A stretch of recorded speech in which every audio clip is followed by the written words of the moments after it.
डंगा भसेरे धर्म ना प्रकृत ये गोटे परंपरा आमर नाई धर्म तो मुझे कहबिनी कहीं डंगा भसैले जदि धर्म हम बहुत लोग डंगा भसौं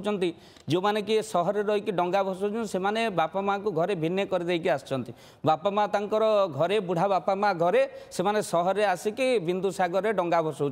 आपको जब धर्म सहित आम मैंने जोड़ा डंगा भसैवा धर्म पितामाता सेवा को आम कौन कह तेणु बहुत लोग धर्म आलोरे केवल डंगा भसैदे धर्म हुए ना प्रकृत धर्म मानव धर्म जहाँ रही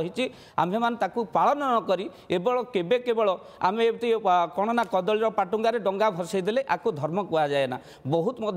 बेरोजगारी लोक मैंने धर्म सहित अनेक जिनस को जोड़ी आम मैंने कौन कर केवल धर्म धर्म धर्म बोली कही आम विशेष भाव में आम प्रकृत धर्म को आम भूली जाऊे आ जो भाव में मनीष गोसेवा करने प्रतिबदल में कुकुर सेवा करने को चलती आकू भी धर्म बोली कहूँ आ प्रकृत डंगा भसा को जब आम कह आ काम जो थिला समय आम जो मासक धर्म मोर तो आम स्वार्थपद दिवाकर दास महोदय जहाँ कहले केते सहमत पंडित दिवाकर दास महाराज कथारे सहमत नुहे कारण